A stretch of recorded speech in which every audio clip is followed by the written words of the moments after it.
All right, I just ended my vlog, and this is on my heart, right? And it's not me talking junk or trolling like I usually be doing. But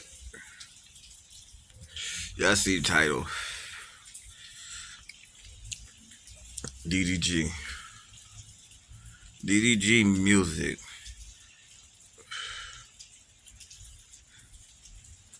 To me personally is mid. And the reason I say that is because it's like all these other rappers out here, with an exception. He think it's because he doing YouTube that people not really feeling this music or anything like that. It's not that. It's not that. It's the fact that you putting out songs and records like all these other cats putting out. And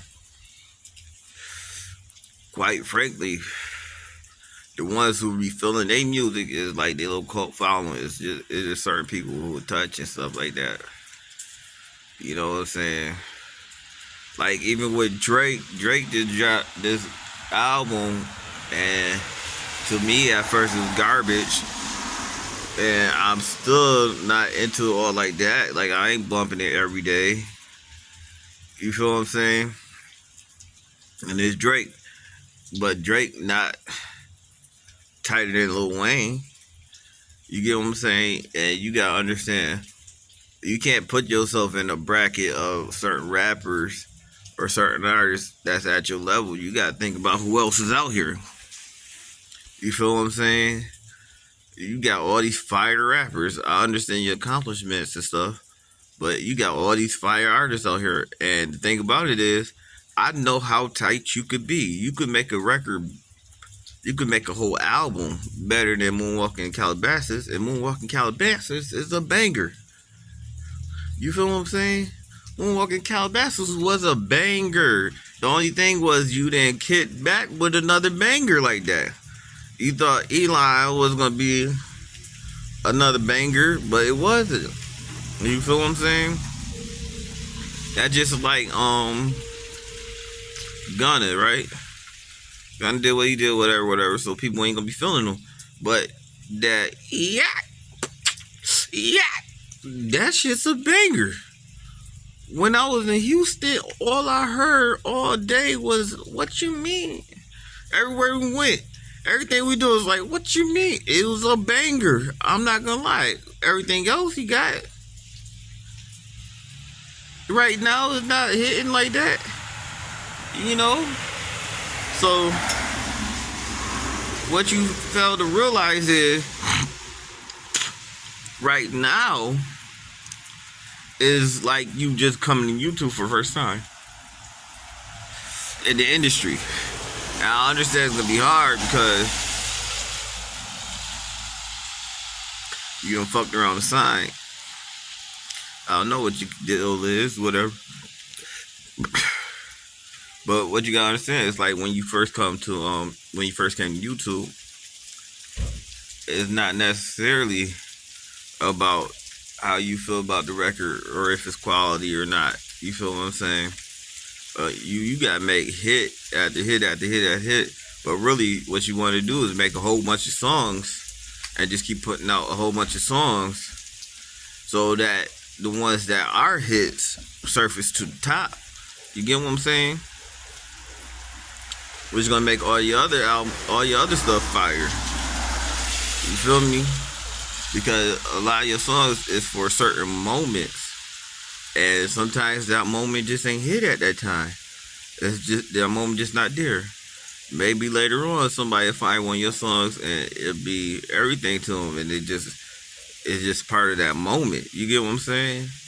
Because this what we doing now is we looking at the moments, the eras we've been looking at, but now it's more important as ever. You gotta think about what's going on around you. You gotta think about what's happening, and don't think of it on a minute scale, like just a certain category, but think about it as like globally.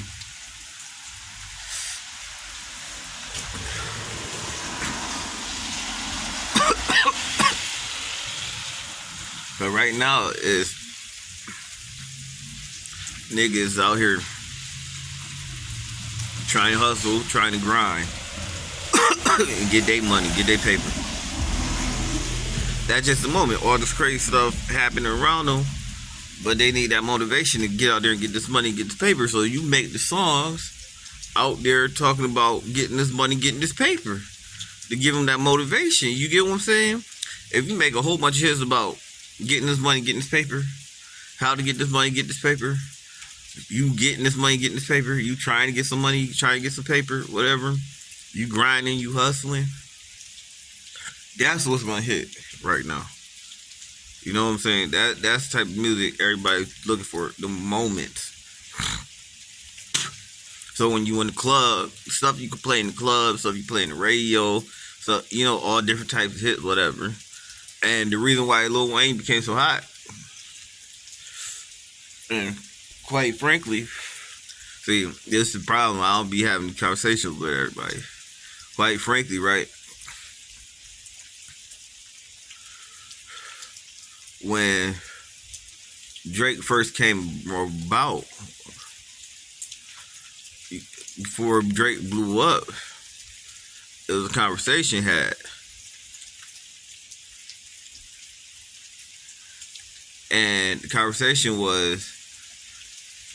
wasn't how to get people to fuck with you, but it was more so a, let's see what people really feeling.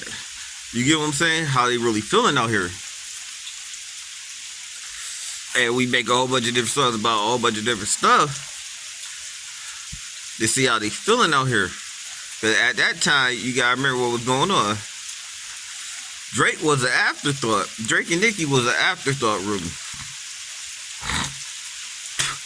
They wasn't the main priority, because you gotta remember, the thing was who was gonna be popping out Young Money. It wasn't even about just Drake and Nicki, it was about Young Money. You know, it was about Wayne putting out mad stuff, because he was on the mixtapes all over the place, dropping mad shit. And about, quite frankly, us putting out mad stuff for Lil Wayne. You know, getting Lil Wayne stuff booted. You feel what I'm saying? Everybody putting in work, keeping Lil Wayne popping. You know, it was like a lot of stuff, because that was the downturn. That was the change in the industry, where everything was going from SoundCloud and all that stuff to mixtapes, my mixtapes, and Dat Piff and all that stuff. And right now it's the same way, because it's going from all that stuff to Tidal, Apple Music, and Spotify. You get what I'm saying?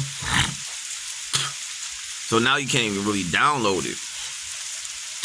Back then, we was downloading mad stuff. We had mad crates, well, mad drives full of music and stuff that everybody else put out and all types of stuff. And we was creating moments, anthems for the moment. You get what I'm saying?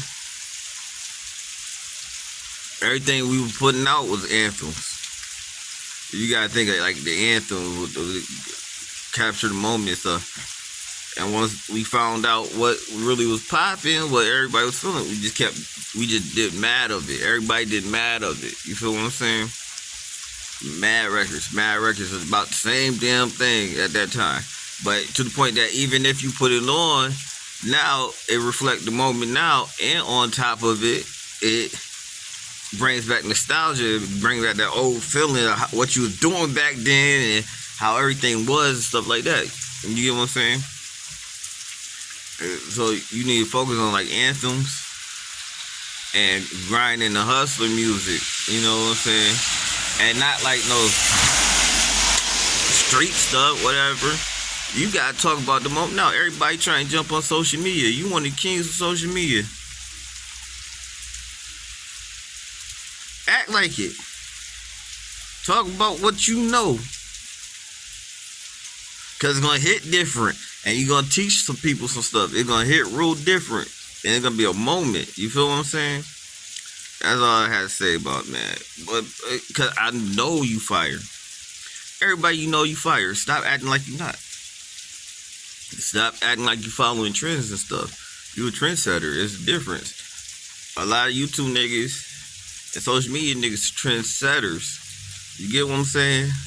We don't really follow trends. We're trendsetters. You feel what I'm saying? So capture the moment, set trends. All right.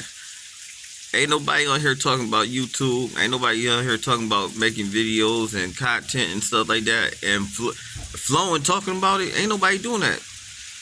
Do that shit. Everybody talking about scamming, being hustlers and banging and all that shit. Talk your shit. Your shit, alright? I'll holla at you. Peace out, Royal fans.